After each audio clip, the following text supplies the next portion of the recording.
during these uncertain periods, as well as implement reforms that would enable the country to rebound after the pandemic. And this is exactly what we see the government of Botswana doing through the Economic Recovery and Transformation Program.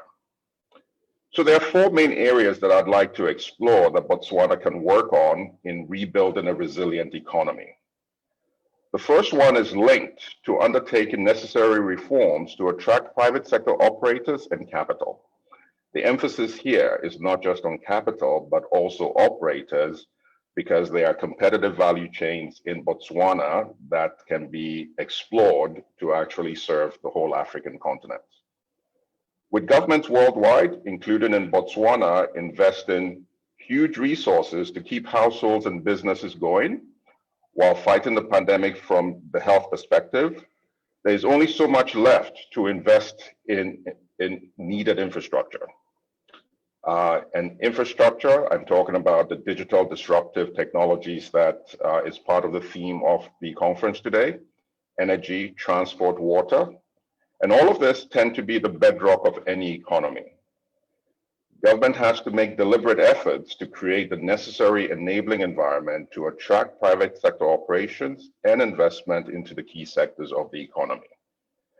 So one of such key sectors, of course, is digital, which we're going to explore further in the next panel, which has shown its critical importance during social distancing. The pandemic has demonstrated the importance of digitalization in keeping some sectors, example, education, health, retail, etc., functioning. A digital economy also means that one can work from home or from anywhere in the world, but also one can trade from anywhere in the world. Digitalization can be improved through the provision of the appropriate infrastructure, which includes broadband, mobile, data centers, etc., and the appropriate policies, regulations, and laws to stimulate innovation. The second area that I'll talk about is skills upgrading, which is already a priority for the Botswana government, through on-the-job training and reskilling programs to ensure that the labor force has the skills demanded by the job market. Botswana's highly literate population provides a strong springboard for innovation. The government should therefore continue its efforts to improve education and health outcomes, as well as social safety nets in the most inclusive, efficient, and sustainable way. The third area to consider is greening the economy. Botswana and Southern Africa in general are very well aware of the dangers of climate change, including a lot of floods and other impacts on droughts. So the country needs to focus on mitigation and adaptation to build resilience. The country can harness the benefits of renewable energy, for example, solar and wind, as well as smart agriculture. The conducive business environment mentioned earlier can encourage private sector to drive investments in these areas. Fourth, last but not the least, is regional integration. One lesson from the pandemic-induced disruption of global supply chains is that Africa should look to regional value chains to manufacture competitively produced products while leveraging regional economic agreements such as the tripartite free trade agreement in SADC, the East African Community, and COMESA, as well as the single African air transport market, and of course, the broader African Continental Free Trade Agreement, which is set to come into implementation in January 2021. The Botswanan representative on my board of the African Development Bank, ED Cornelius de Kopp, is one of the biggest and strongest advocates of working in smaller economies.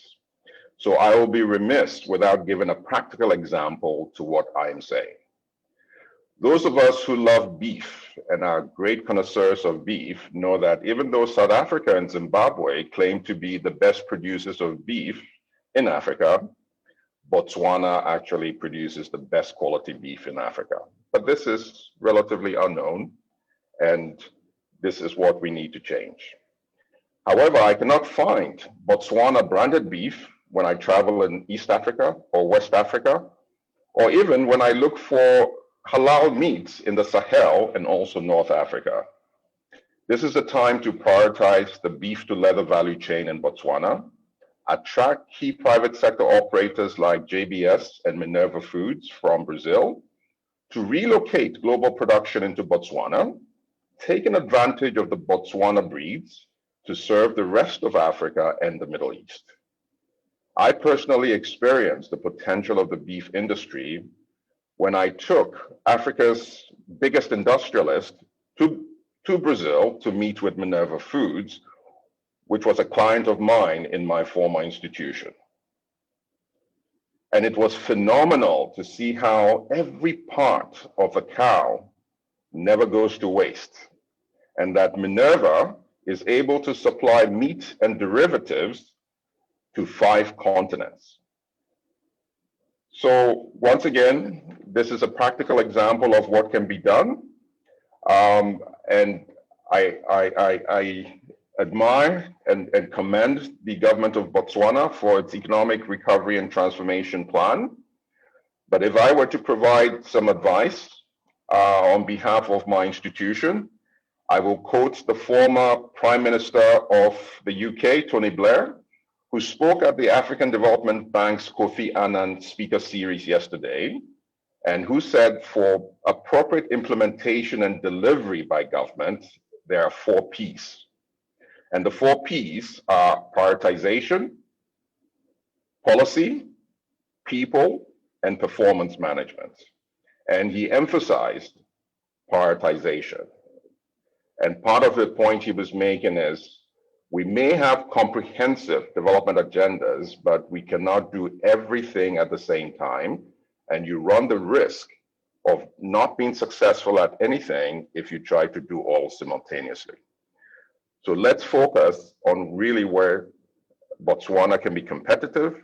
Botswana can deliver not only to the African continent, but can deliver outside of the African continent in areas where it has a competitive advantage beyond diamonds. So I encourage all of us to really focus on industrialization of Botswana, and the African Development Bank is very committed to industrialize in Africa, and we will be there to partner and support the government of Botswana and private sector in realizing its industrialization objectives. Thank you very much, and I look forward to the panel discussion.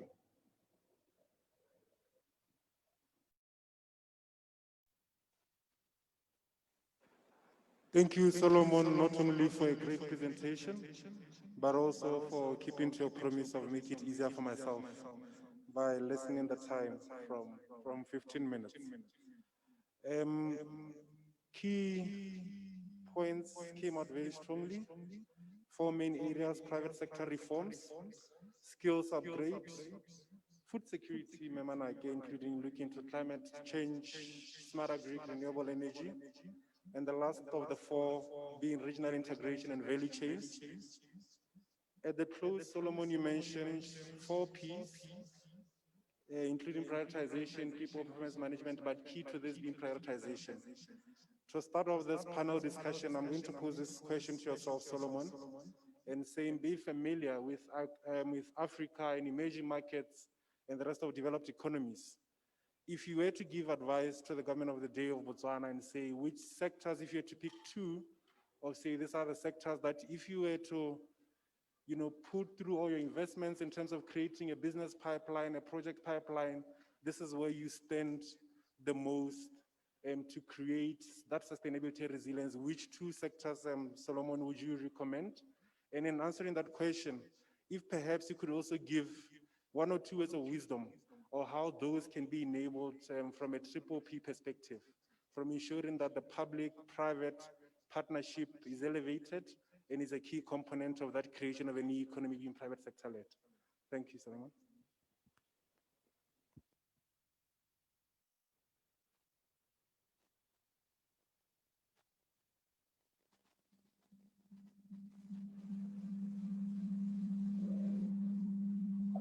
Sorry about that.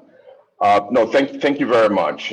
If you take a look at, most economies in the world, and not just, those in emerging markets, even the developed markets, you would see that they are focusing on infrastructure-led recovery.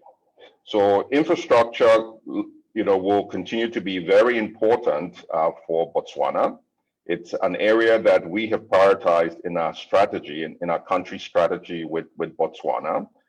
But it's also important to really leverage private sector, even though Botswana has the fiscal space to fund a lot of this as public sector. And part of the reason it's important to do that is to leverage this fiscal space smartly, but also to bring in the private sector expertise to really provide innovative infrastructure. So if you're building out a toll road, you might as well lay down the pipes to actually put broadband infrastructure alongside so that our objectives around digital connectivity to be able to connect universally in Botswana can be realized through the road network as well. So thinking smartly about infrastructure and not looking at infrastructure really in its individual capacity, but how it enables the economy is going to be very important. And this also relates to transport corridors and also regional connectivity. And regional connectivity, because ultimately Botswana has a small market size, but it has the potential to really serve the rest of Africa in various value chains. And so my next response for the next example would be one of those value chains. I've already started talking about it, which is beef. I think the potential, to actually look at the beef value chain, beef to leather products, beef itself, the various parts actually being sold at optimal prices to different parts of the world. Minerva, which I gave you the example, takes a cow and essentially supplies various parts of that same cow to 5 different continents. The ability to leverage and not only is Botswana competitive in beef production, it also has some unique breeds and this will be competitive globally as well. And so instead of just tapping into the market size of Botswana, which is relatively small, why not tap into the market size of Africa, 1.3 billion people, supplying a product that has high demand across the continent, and doing it competitively and realizing huge incomes that it's not really harnessing today. So this would be 2 examples if I could summarize that quickly.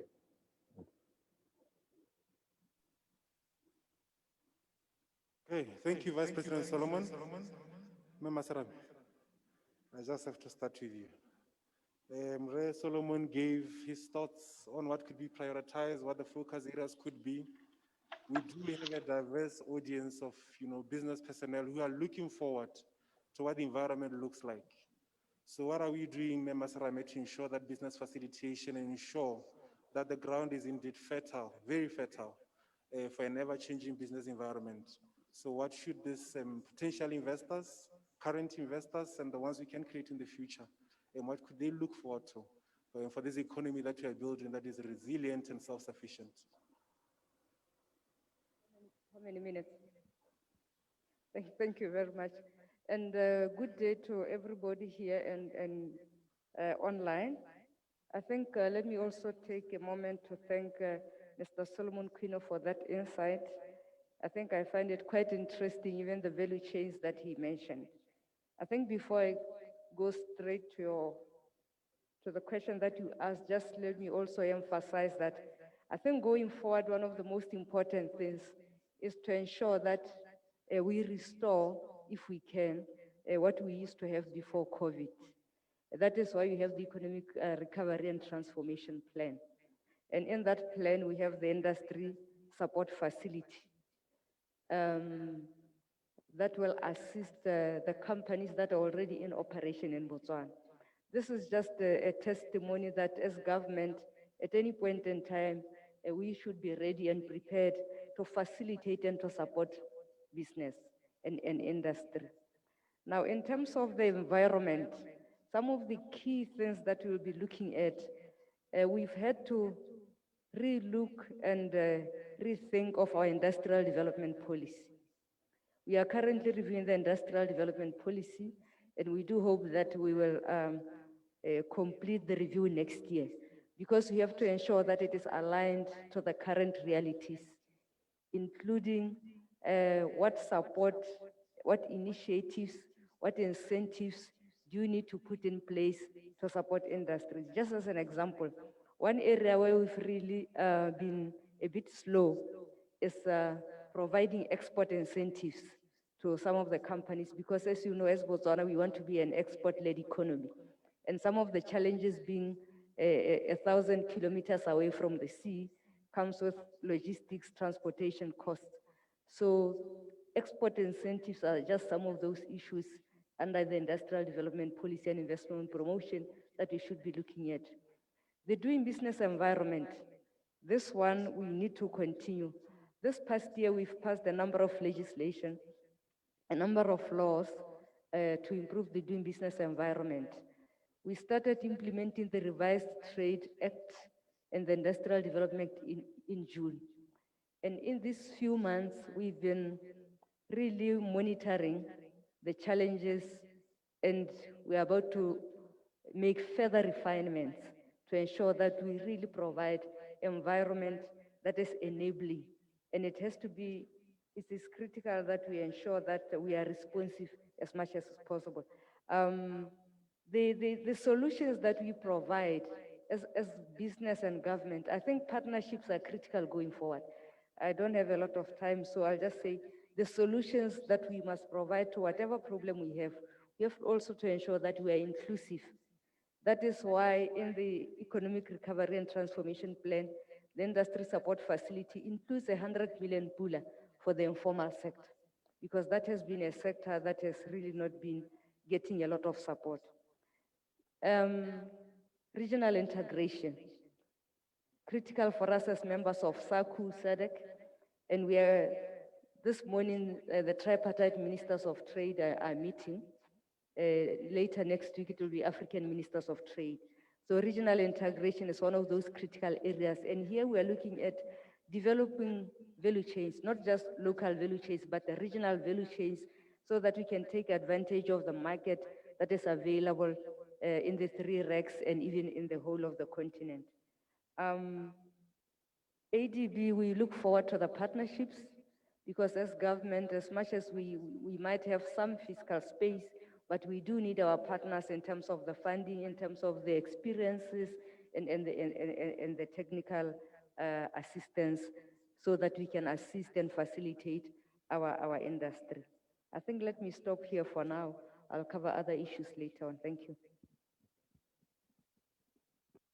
Thank you, Mr. Rame. I do have a quick follow-up on that. You've mentioned a couple of policies and acts that we've seen being implemented to enhance the business environment that you operate in. You've also reiterated what Solomon spoke of, being the regional integration and the value chains. So there is a very open secret that many a times the business community feels government is good at putting together policies and not so good at the implementation of the policies. On the other side, again, an open secret of thinking private sector is not coming to the party, and they're just, not elevating to that level of being active economic agents. So what is different in terms of implementation this time around? What are we doing to ensure that, unlike before, the policies that you put together actually come to life and enable us to build that resilience? So what's different in terms of implementation, just to ensure that we move beyond the policy stages and ensure successful implementations? Okay. Thank you very much. I'm going to give you an example of some of the industry support initiatives. We are going to intensify our engagement and have a different type of engagement with the private sector. I think it was last week when I had a meeting with different sectors from industry to say, as Botswana, our vision is to be export-led. And for us to do that, we need to build local productive capacity. How do we do that? So that we engage whatever we are developing. Somebody will say, we've been engaging. Yes, we've been engaging, but we need a different type of engagement so that we are really and truly partners in this development journey. And I think sometimes what helps people to come to the table is when they see results. And I think over the last few years, we've really changed the way that we engage. I'm seeing difference, and I think there are results on the ground, and that should encourage us as we move together forward. Thank you. Thank you, Mme Masarame. Mme Manake, I would like you to indulge me for the next question.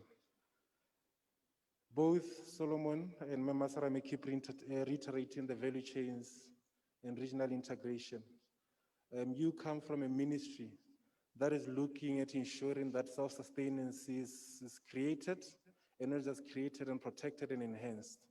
So what, in your view, or what is it that you are having in plans to bring as game changers within the sector of agriculture, especially a sector that you've operated in, I believe, for a couple of years now? So what are some of the game changers that we should see coming from within the agriculture sector, that farmers and investors could be looking forward into as we move towards creating that self-sustenance from production perspective? Thank you, moderator Sababole. Maybe I start off very briefly and give a few facts.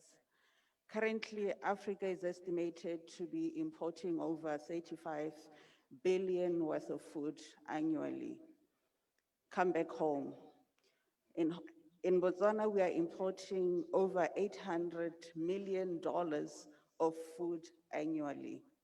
So it's no different. And if you look into where are these food and what is it, you find that it's basically in the value chains, processed food. That's where the bulk of our imports are actually coming from. And it's because as Africans or as a country, we are still very inefficient, even in storage facilities and post-harvest technologies, which include processing and other things.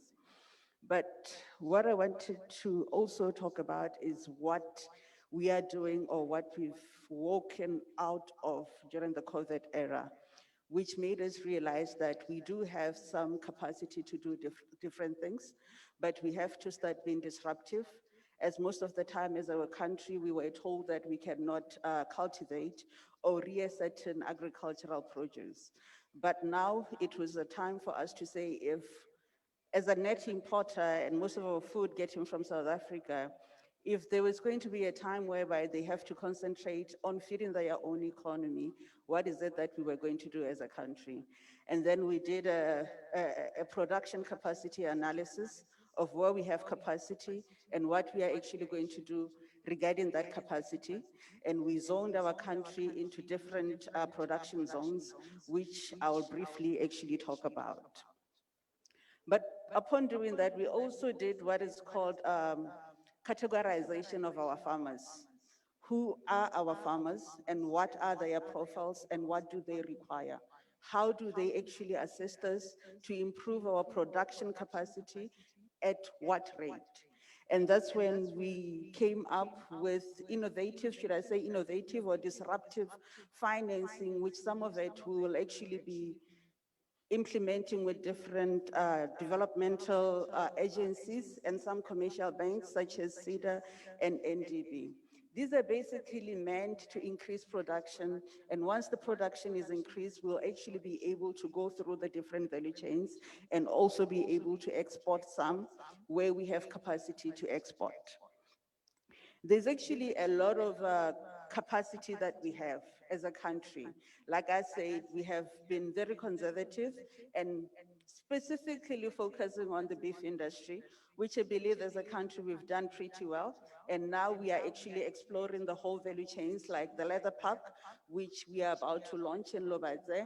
And now we are also looking into other value chains within the cow, or which we could actually do glue that we can export all over. But like I said, we have a strategic zone like Pandamatenga. For the first time in so many years, we had a bumper harvest in Pandamatenga and received yields that most of the leading food producing countries in the world have not been able to realize. And this is when we realized that we also can produce things or cereals such as wheat, which on a yearly basis, we are importing over 300 million pula worth of wheat, which will be processed here. But apart from that, in terms of game-changing value chains that we have realized that we could actually do is the Agro-Zambezi project, which is a project that we've always been talking about as a country, but due to financing challenges, we could not actually take it off. With the Agro-Zambezi, we're looking into different value chains or different industries that we can build. We're talking about the sugar industry. We can do the sugar beet or the beetroot that each and every person can actually grow at the back of their houses. We have the capacity to produce that and build or create different industries that will be a game changer for our economy. We're talking the refined sugar, which is being used by the breweries, bakeries, and the one that we are consuming on a daily basis. We're talking the ethanol business, which can do spirits and other things within our economy, and also the animal feed, which the cattle industry is actually one of them. And we believe that we are big players when it comes to the cattle industry. So I just wanted to point on that to say that in terms of what we are doing as a ministry, we are going on the disruptive route of saying these are things that traditionally Botswana is not used to actually producing, but we want to produce them and create sustainable jobs. Thank you. Thank you, Memanake. A follow-up question on this. You've mentioned, again, quite key and connected to the other inputs from the two speakers. You've mentioned focus on export concentration. You've mentioned production zones, categorization of farmers, financing that you've even seen being announced in the SONA within the developmental agencies. You've mentioned some game changers, sugar, Zambezi, among others. So my question, or my follow-up question, given we've got a theme that says using disruptive technology to shape the new normal in the era of COVID and beyond, what are some of the new and exciting innovations that young farmers, young people who are looking to go into this sector's business can look forward to? In Nigeria, for example, you've got an opportunity for people who can Uber a truck. In South Africa, you can invest in cattle without owning a maraka. So you can always see the pictures and how those are growing and the breeding. As an example, in Rwanda, you do know there are also special economic zones where markets in Dubai and all are guaranteed. So what kind of innovations are you foreseeing being brought into the industry to capture the younger market and also tap into the digitization and innovation within the space of agriculture? Thank you for that question. I think for us, since when it comes to different things, we are still at infancy level, and marketing becomes a very important aspect of our production. You cannot produce without a proper market, and you cannot adopt certain technologies if they cannot repay you back, especially as the youth. So what we've actually tried to do, we've looked into our different programs. We've got the East Part program, which is one of the biggest programs in the agricultural sector. And we said, how do we actually make it sexy, attractive to the youth? And we are currently reviewing it so that it will add a component of more mechanization, which is more advanced, that the youth will want to be part of farming. Even wherever they will be, they can be able to operate that tractor and do anything that they would do if they were in a farm. That's basically now diverting it from being a subsistence level farming program to a more commercial one that actually has more returns for our youth and our citizens. The other one will be use of technology to offer extension services. These are some of the things that we are exploring at the moment, because the traditional way of actually having to drive and see farmers has become very obsolete, and it's no longer sustainable. So that is one of the things that we have called out, and we're still calling out the youth to actually come up with applications which can provide extension service where government is unable to reach due to transportation challenges. And others that I will discuss as we actually go along. Ke a leboga, mme. I do hope I've not lost anyone in my audience. I'm trying this thing at moderating. So Giselle, please do give me some signs if I'm losing your audience. Of your hand, Matludi. Thank you, Giselle. Ratsaole, we've had many inputs coming in, but all of them pointing to building value chains and industries. Where is the money coming from? With building resilience, you've got to make sure that the coffers are solid, not just solid in bringing in the necessary revenue to fund, but also in that the cost management in there, it's so efficient that you actually find an ideal model of managing your cost effectively while also building on new revenue sources.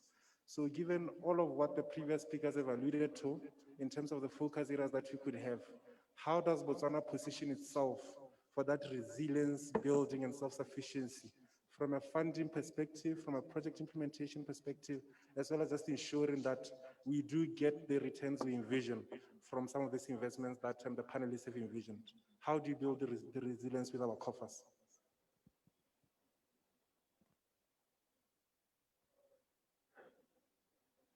Good afternoon. Thanks, moderator. I think if I'm to tap on the, the speech said by the presenters, one of the things that he really said, especially on value addition in terms of creating new industries, I think one of the things that we should seriously consider in looking at is for us to continue to increase the revenue streams. We need to optimize the structure of the economy in such a sense that we shouldn't try to do everything because otherwise we'll fail, like he pointed out. What we should try to look at is look at areas where we already have competitive and comparative advantage and try to enhance that. For example, in the mineral sector, I think a lot of money is lost in the revenue in the mineral sector because there's not a lot of beneficiation that is taking place.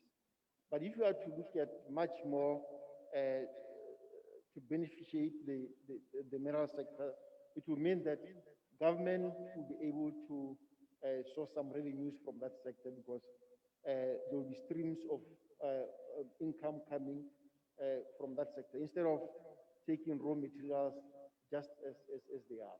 I think that's how the income version will come in.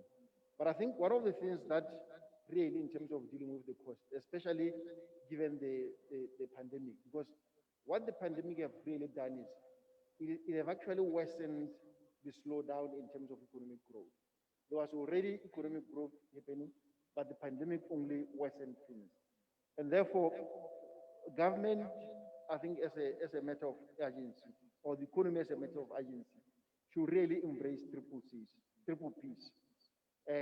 Because with that, it actually compels government not to try to fund everything that it wants to do. It gives room for the private sector to play a role. It gives rooms for the capital markets to play a role.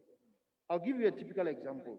If you look at our neighbors next door, South Africa, in 1994, when they attained independence, you look at two of the national roads, N1 and N4, and you also look at the How Train project, the Bombela project. The government didn't have money. All what they did is that, they gave some private entities the 25-year concessions to build those roads. And then thereafter, after 25 years, from 1994 to 25 years thereafter, those roads are fully paid. But I think the other problem is that maybe in Botswana we are used to that, government do everything. Government brings the road for us to drive on for free. While in other countries, I think they've changed and they've overcome that. So I think we have reached a stage where the physicals have tremendously come down. And there's going to be a lot of pressure in terms of that. And therefore, I think government should take bold decision in terms of going ahead with some of the triple P projects that I think can be funded. Because you can look at our capital markets. I think our capital markets are so matured that there is enough capital meaning money in the country to fund some of the projects that government can play a role in, and let the private sector or whatever type of partnership to play a role. And I think by so doing, we'll actually be freeing a government of some of the commitments that the government is doing. And also the other thing is, there's the need to enhance capital availability structures. Because in Botswana, there is the capital is there, especially for small medium enterprises. There's capital is abundant. But sometimes I generally think, we start funding at the wrong stage. Business start in going to financial development institutions instead of starting in the ecosystem of capital acquisition. That is, have people who are angel investors at the bottom chain to show interest in your business also to put in money inside. I think if we have that ecosystem that is nicely developed, we'll be able to also relieve government in terms of trying to fund a lot of other businesses. But also this can also not be put on government in terms of the blame. I think also the private sector needs to come up in terms of playing in that field of initial capital injection at the bottom, not where we start maybe at the second stage of capital. And also even at the second stage of capital, there need to be some measures where I think when people have accessed funding from government-assisted institutions, at some point, I think there should be a way that they are compelled to divest.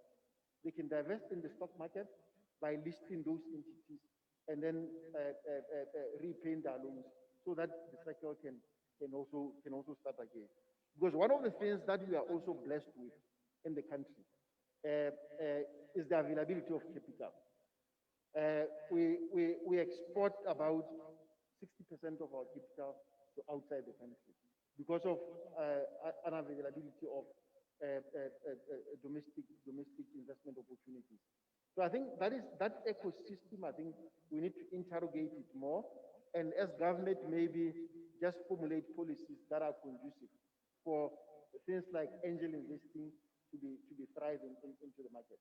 Because just like our guest speaker was saying, government can't do everything.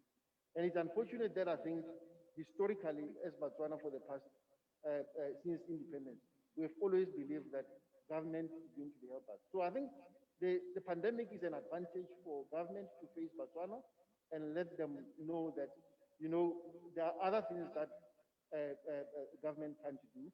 And therefore the private sector in forms of triple P need to come forth, and then people need to pay for the services that they need to pay for. Thank you, Retsaole. The last point there. I'm going to ask you a direct question, and simply because, for the purpose of the audience, Retsaole is the gentleman who introduced me to the world of work. So he always calls me an intern, so I use the opportunity to get back at him. So, Bossman, straightforward question. Does Botswana need a sovereign wealth fund? Does Botswana need a sovereign wealth fund? Many analysts have intimated at it. Some had said the Pula Fund somewhat works or does that purpose. In your view and in your experience, and knowing what you know with the different markets, does Botswana need a sovereign wealth fund? I think we do. We do because my belief is that I think the investment models that we have followed as a country have been extremely very conservative. We have pulled back for a very long time while our neighbors next door were very aggressive in going into the continent. I'll give you an example. We have a lot of successful companies that started in Botswana, were able to move into the continent. You look at the companies in the stock market, I think close to 12 of them out of the 24 companies were able to start business here and then roll into Africa. And they were very successful, and they have still been very successful. The likes of Lexero, for example, is a Botswana company that started here with access to capital from the stock market in Botswana to invest into the continent. And therefore, I think we need to be bold and say, I think it's high time that we restructure the Pula Fund the way it is, and then create a sort of oil fund. I'm not too sure whether the quantum now, in terms of the Pula Fund, now allows us to take extremely risky measures, but I think we still have that opportunity to really look at the model of the sovereign wealth fund that we are doing, and maybe create a portfolio that will allow us to be a little bit aggressive, like other countries. My view is that I think the Pula Fund is just too consecutive. In my previous work, I was one of the people managing the Pula Fund, so.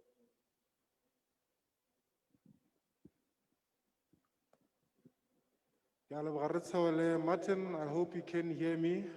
I'm going to be posing the next question to yourself, Martin. So we've got several inputs from the panelists already in terms of what could be done. Having worked and advised a lot of C-suite executives across the globe, what can Botswana do differently to actually build on this resilience and create the self-sufficiency?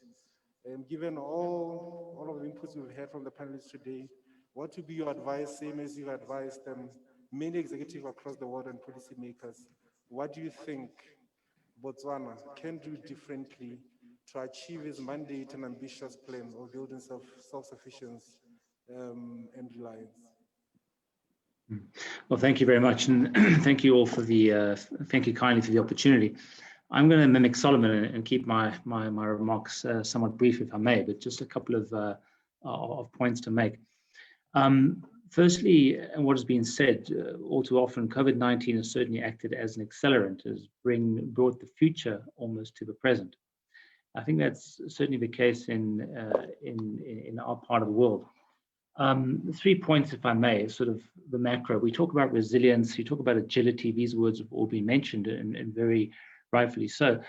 The challenge being often a country like Botswana, considering its geographic position, South Africa not too dissimilar, we are on the periphery of a global economy here, is often a price taker. And it's often the global macro that affects the economic trajectory of Botswana rather than own domestic policies, no matter how good or pragmatic they may be.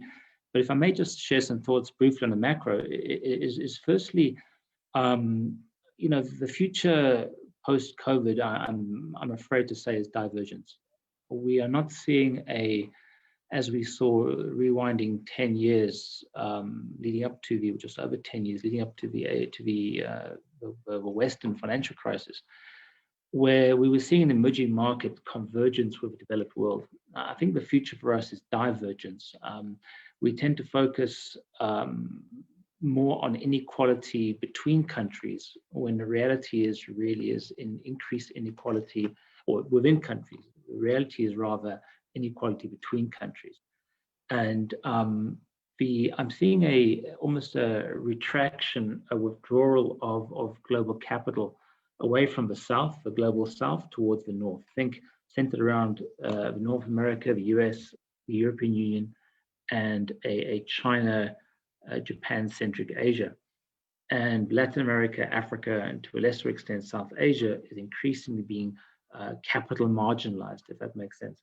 So the conclusion from this being is that countries need to work, we need to work significantly harder to attract the necessary FDI and all the good things that come with it.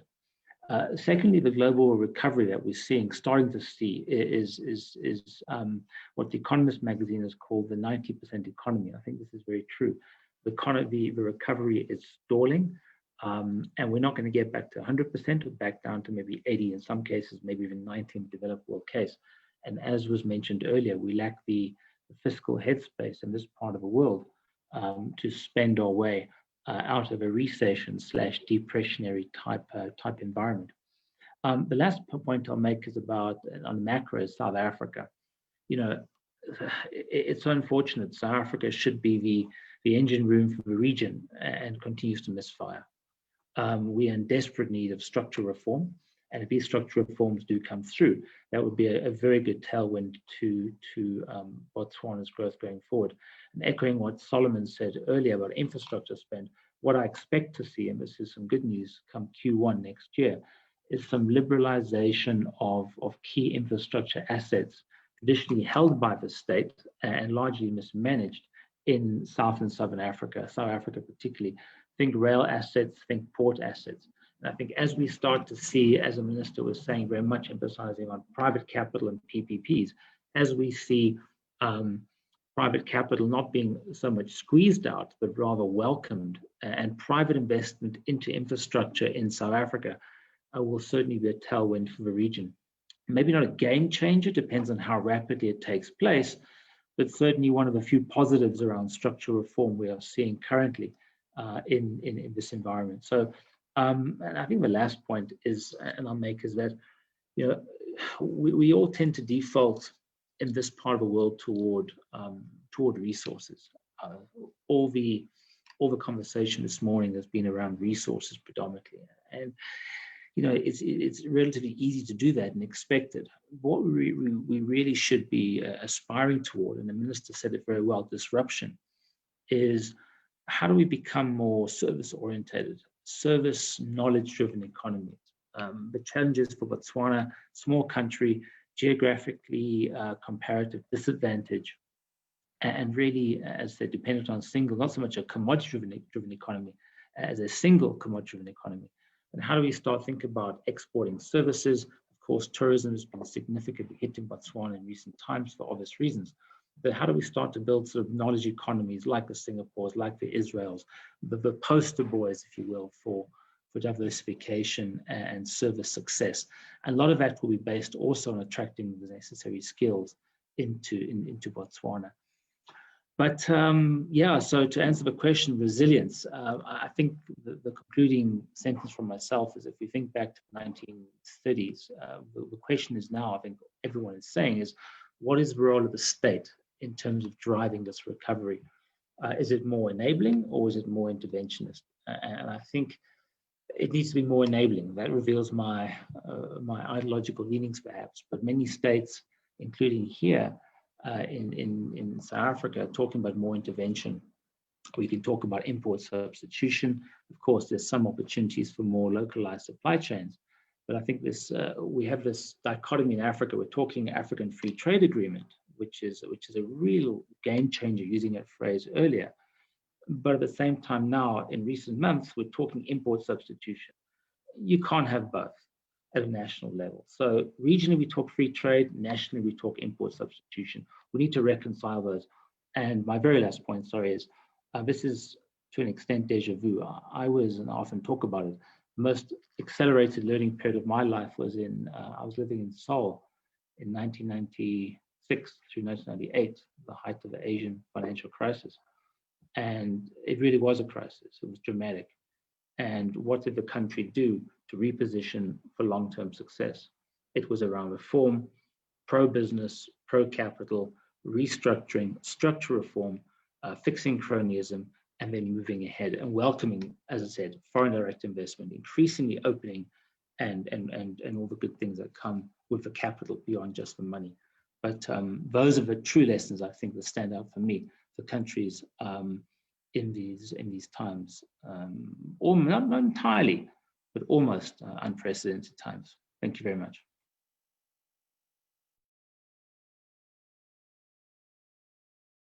You mentioned, key points again connected to what the other panelists already hinted at, and social equity and inclusiveness.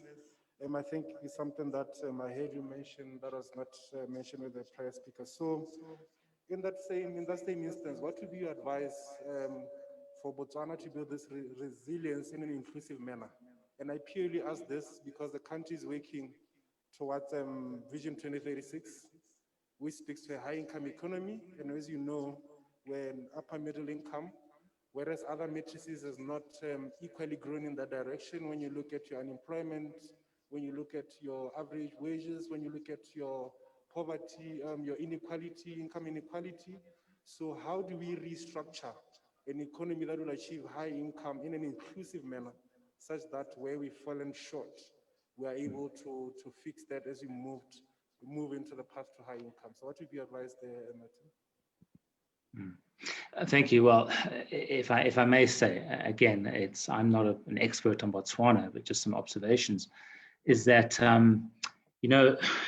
Botswanans you're very hard on yourselves, but don't recognize exactly what you've achieved. I read in the last week or so that Botswana now has a GDP per capita higher than South Africa's.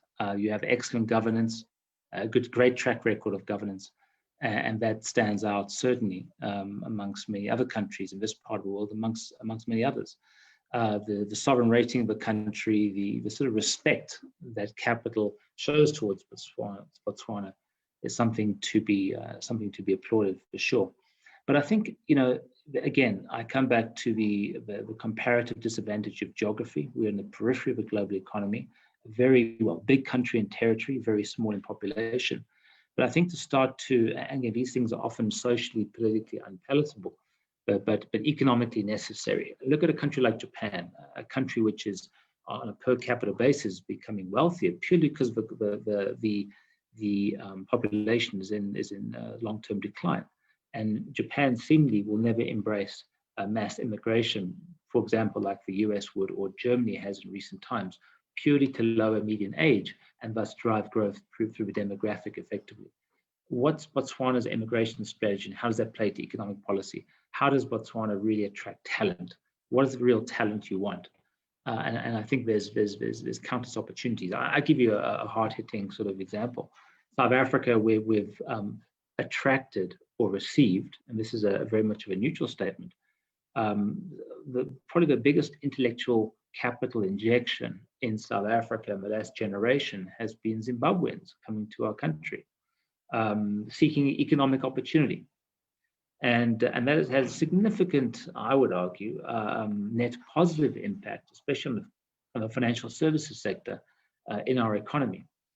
How do countries start to, within our own region or even globally, start to attract that talent to drive new ideas, new avenues for growth, and ultimately longer-term development?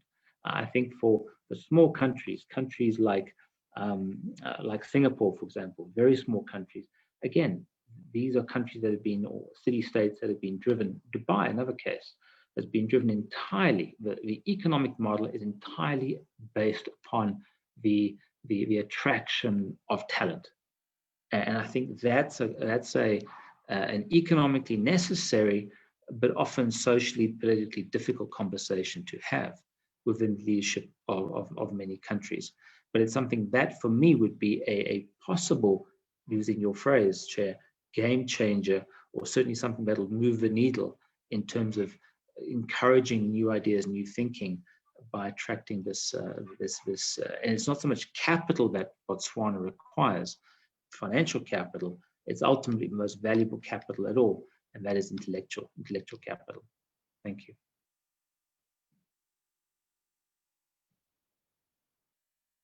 It's 12:30. With your permission and the permission of my panelists and audience, may I humbly request your indulgence for 10 additional minutes, just so we wrap up. It is my pleasure, sir. Yourself and your panelists have been exquisite with time management. Thank you very much.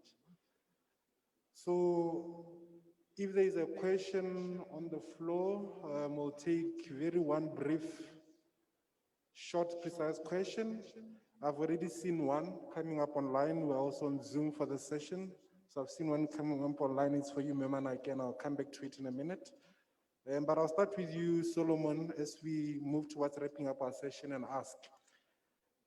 Building resilience or self-sufficiency already across Africa and even here, there are those who say to ensure effective project management, implementation, and lack of wastage within government, we should actually start to see the accounting officers being held personally liable in some instances where there was clear wastage in project implementation or tendering or management, therefore.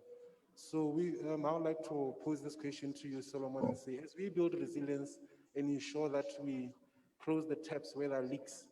Would your advice be moving towards ring-fencing some of our regulations, such as the Public Finance Management Act, to ensure that where there is clear abuse or clear negligence from the part of accounting officers, they be held personally liable? Are we seeing that as a trend in African economies, or is that something that just water in the sky or sorts?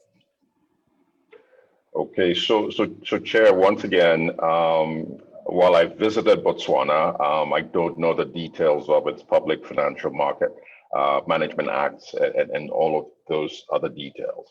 But what I would say is, we shouldn't always use the stick. We should also use the carrot. If you recall, when I was recollecting what the former Prime Minister Tony Blair said was key to delivery, there were 4 Ps. Starting off really with prioritization, but ending with what we call performance management.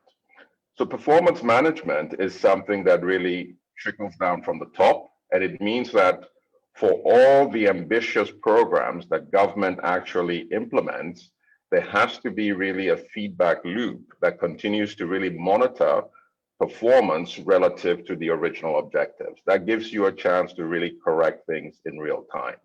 So my belief is that, if one really focuses around performance management, within the public sector, and they're clearly defined and prioritized objectives, then you would have, a quicker sense to get into results and making adjustments in real time, and should lead to less inefficiencies or even leakages as well, because you really have your hand on the button in terms of leadership, within the public sector. I think that's the, best way in which I want to respond as to, punitive measures, et cetera, for, fraud or deliberate, or deliberate, leakages. Definitely corruption should not be supported in any way or form. Those should be addressed. But as we really work towards delivery of a public sector enabled and a private sector led economy that's resilient to external shocks, and it's built really to be diversified to take advantage of regional economic opportunities, I would say, let's focus on performance management. Thank you.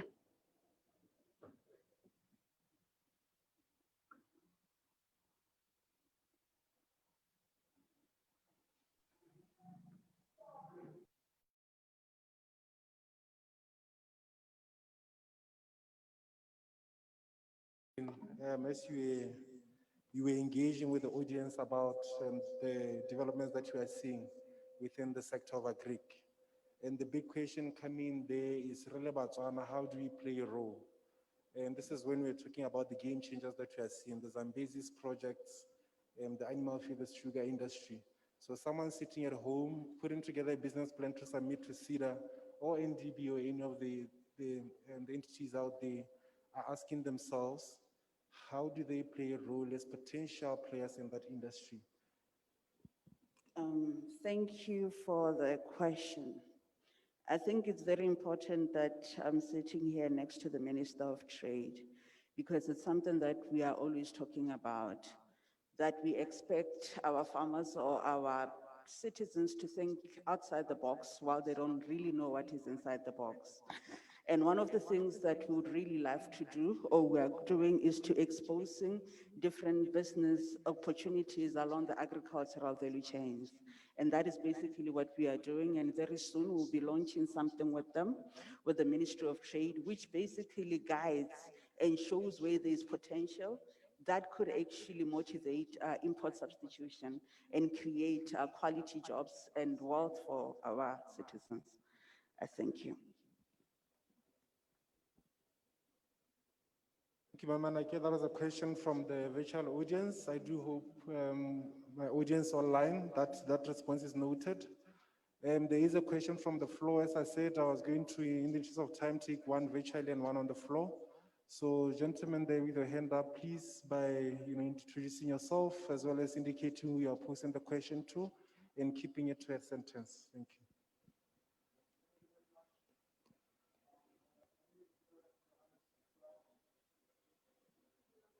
Please come closer to your microphone for audibility. Thank you. Just drag it gently closer to you. I believe it should capture you. Santi?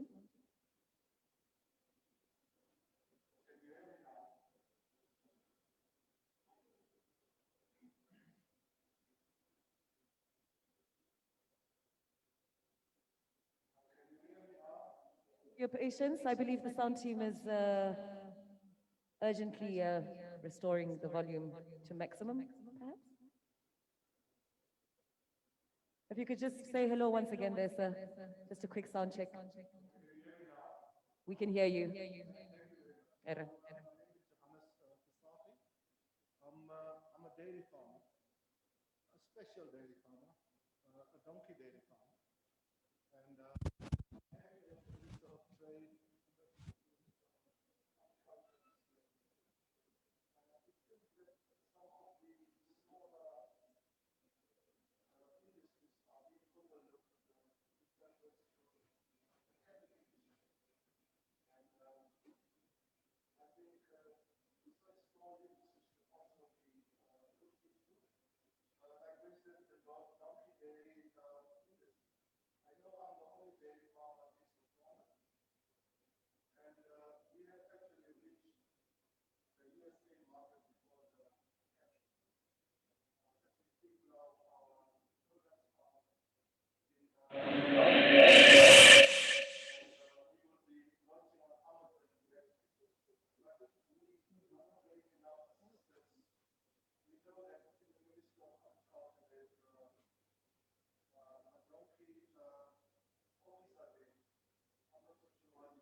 Thank you, Mr. Visache. I think I'm saying it right.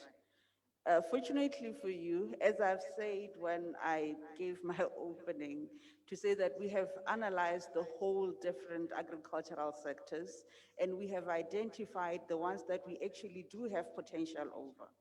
And fortunately for you, the donkey subsector is one of them, and it is actually forming part of the impact accelerator subsidies, which will go into actually growing that subsector. So I think we'll engage more on a one-on-one basis, and then I'll share more information with you. But we are not overlooking any subsector, which is why in the beginning I said we analyzed all the different sectors that we have, and all of them are equally important. Thank you. Thank you very much. I think for me, this is specific, but also general to say, I think going forward, if we are really going to be resilient, we also as service providers and government, especially those who are providing service to the businesses, we have to refine and re-engage with you as we define a new path for business facilitation. We really need to engage in a different way, our end-to-end business facilitation, that is critical, and continuous refinements and reforms to the doing business environment in Botswana. I think also as we move forward, we accept that we have to go into new areas that we probably never thought of before. And in everything that we do, our industrial development policy, we're going to have to be very aggressive in a number of areas. And in any sector that you find yourself playing in, digital transformation is going to be the enabler for a lot of these businesses. I thank you. Thank you, Masarame. While I have you on the floor, any last words? You, Masarame, any last words?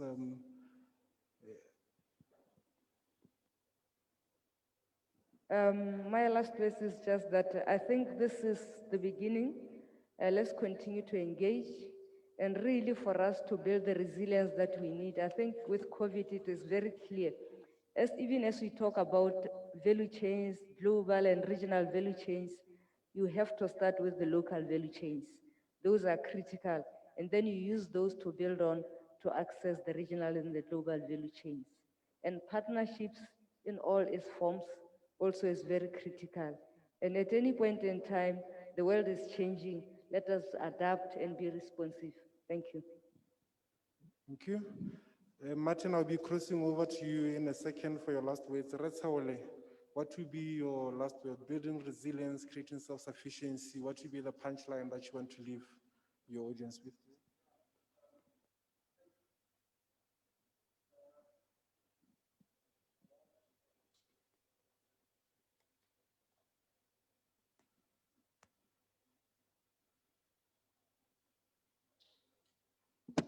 Yeah, no, thank you. Yeah, I think what I would say is that I think bold decisions need to be made. We need to forge forward with all the previous decisions that have been taken in terms of government willingness to do triple P's. I keep on saying C's, I don't know why. Triple P's, I think implementation needs to be forged forward with immediate effect. Now that at least I think Botswana understand that COVID brought with it a lot of pressures on the government, and we also need to take advantage of our local financial services, especially the capital markets, where we can actually see forge a long-term funding structure as a country. I think that's from the financing side. I think that's what we need to do, and of course, aspects such as beneficiation, where we need to be adding value before we export some of our raw materials. Thank you. Thank you, Retsaole. Crossing over to yourself, Martin. Words of wisdom to share. What is it that you would like to share as your last words of advice to build that resilience? Yeah, I think it's Arab countries have to work to grow now more than ever. I think picking up, Solomon touched upon something about branding product to country, and for me the mega trend, and me continue that train of thought, the mega trend of our time is going to be going forward is decarbonization. Many of the world's leading cities in the Northern Hemisphere, of course us as well, but particularly pronounced in the Northern Hemisphere, have experienced since February, March this year, effective low carbon cities, low carbon environments, reduced transportation, think air travel, road, rail, and the like. And this is something that has become the norm in many cities very quickly. And people, societies don't want to go back to what it was before.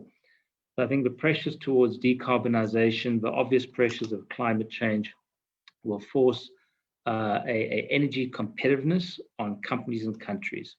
The US, of course, is light years behind, but that'll change dramatically considering recent electoral outcomes sort of post-January. Point I'm getting at here is that how does Botswana start to differentiate itself and not just be a country in Southern Africa with a good diamond story and a good governance and a good sort of financial market story? How does Botswana become to be seen as the green country, the green economy at the forefront of decarbonization? It could be gimmicky things like gimmicky overused. I'm too simplistic, but having a fleet of EV taxis on the roads of Gabs, that's fantastic.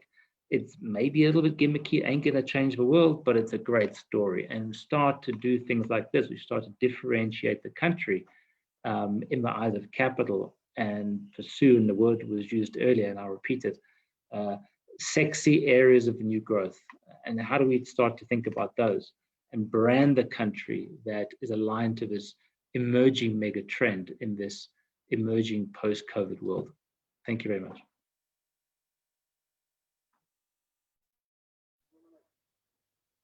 Mike, I'm checking. What would be your words to the young Botswana lady out there, who's seen what you've done in this industry and is looking with so much hope on the future of agriculture? So what should be your last words to encourage young Botswana out there who are looking to go into the sector for business? So any last words of wisdom to share for creating this industry? That's a tough one.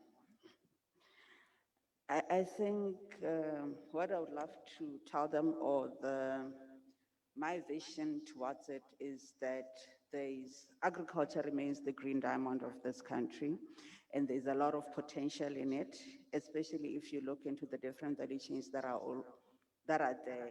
And no matter what happens, the agricultural sector will always be pivotal in each and everything that we do, or any decision that we do as a government, which is why I really wanted to have spoken earlier when he spoke about the disadvantage that we are at as a landlocked country, saying, let us turn it into opportunities.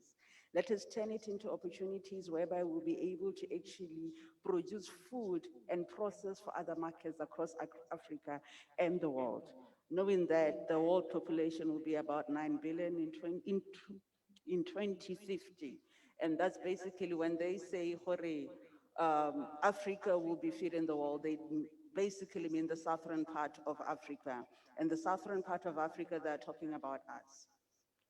I've already spoken about the Pandamatenga, or the Pandamatenga zone, which we believe is amongst the most strategic, but it's not the only one. We also have the Spady zone, which is mostly or big in the horticultural sector, both fruits and vegetables. So we have different opportunities across this country and the value chains, which will actually create wealth, and give us the Vision 2036 that we are actually looking into. Thank you. Thank you, Memanake. Re Solomon, ka Setswana ra re moja morago ke kgosi. In the same manner that we honored you, sir, as our keynote for the session, I'll give you the last word. And please, as you do, share a secret with us, set us apart. Set us apart in your last word, something you've not said to any other African country or any country in the world out there. Your words of wisdom, sir. Thank you very much, Chair. In my conversations with various, African governments, during this COVID period, I've not really come across a country in which fiscal space and capital was not a major issue. I think in the case of Botswana, fiscal space is not a huge limitation. Capital, as Ritole said, is also not a huge limitation. There is good capacity in both areas. What Botswana needs to continue to do is look at itself in the context of a global economy, which would always continue to be globally connected. So versus import substitution, the focus should really be on where is Botswana competitive? Where can it do greater value addition? Because ultimately what Botswana is looking to do is create new jobs, also increase incomes. So Botswana should really focus on where it can be competitive, take advantage of regional agreements, and then that way beyond its population contribution to the 1.3 billion of Africa. And I think it has a unique opportunity because of the right governance structure, the right commitment from government to create the enabling environment. And notwithstanding what could be, landlocked challenges, as the minister said, notwithstanding, what the challenges are, let Botswana take advantage, because I always say that a crisis should not be wasted. It's an unfortunate crisis, but it's a crisis that has, exposed challenges, but also created opportunities. Let's take a look at all of that together. It's a partnership between public sector and private sector, create a win-win situation, and Botswana would then continue to bat way beyond its population contribution to Africa. And I wish Botswana the best, and the African Development Bank will continue to be a key partner to Botswana. Thank you. Just create opportunities. Public policy should focus on supporting business. 4 main areas: private sector reforms, skills upgrade, climate change management, regional integration, and value chains. An example of beef was given, and the value chains with practical cases of Brazil, which exports to about 5 continents. The 4 Ps, very key to those being prioritization, looking at an infrastructure-led economy, but thinking smartly about infrastructure and its context as an enabler. Certain things such as smart agriculture, renewable energy, export concentration, production zones, categorization of farmers to make sure that the value chains are created. A question was posed relating to donkey, financing within the developmental agencies, some game changers and creation of markets. Members have indicated several policies, of which includes the industrial development policy, the Doing Business Environment, the Trade Act, certain partnerships with private sector, again, regional integration and creation of value chains. Ratsaola did also highlight competitive advantages we build resilience, diluting the concentration of the mineral revenue with other key new value chains and recreating a portfolio that will build resilience from a financial perspective. And whatever we do, let's ensure we've got feedback loops rather, to make sure that we ring-fence the returns we can create and manage the leakages. Governance is not an option, but a necessity as we build the resilience. The opportunities that we build, we also have to position Botswana as a differentiator. So focus on competitive and absolute advantage. With those, I would like to thank my panel, which has participated today, yourself, Solomon, Martin, Mema Sarai, Mema Manake. I would like to Director of Ceremonies for allowing me the audience and the extended period. And of course, yourselves being the audience for all the engagements. And I do hope this was as insightful as it was for me. I thank you very much for the attention you've given us today. Ralebo. Thank you.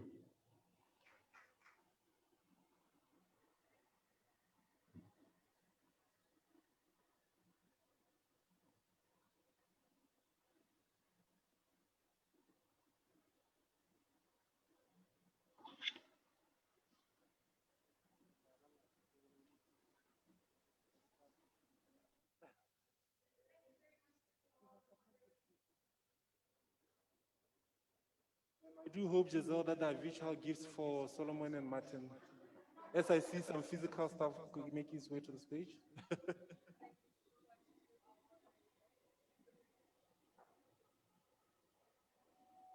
So Chair, can we go now?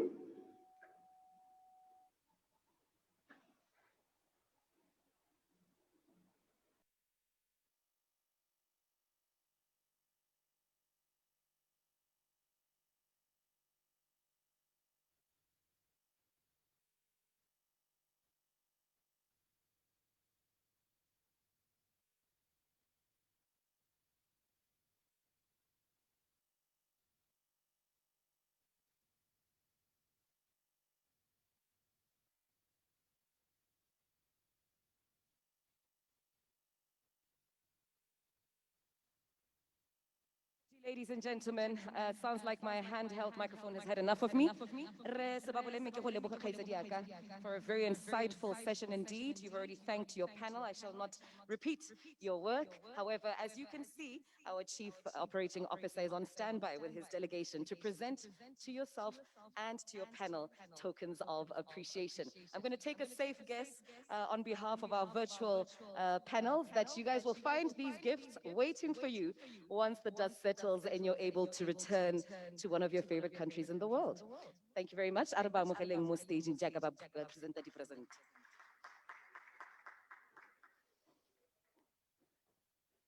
Once again, to all our audiences, thank you so much for your generous patience as we continue to evolve into the digital era and ensure that all systems are a go. Sound team, you're doing an incredible job against all odds.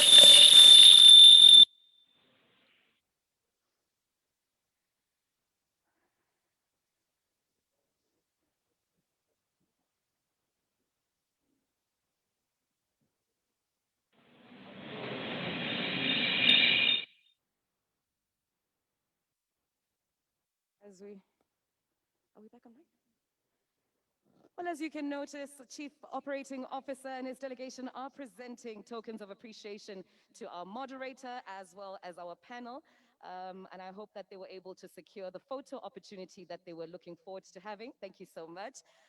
Meanwhile, all our VIPs are due to return to the VIP holding room at whence you shall receive your lunch. And for all of us delegates, we shall be enjoying our lunch service at the same room where we enjoyed our breakfast. Thank you so much for your kind attention. You're encouraged to return at exactly 2:30 for session number 2, which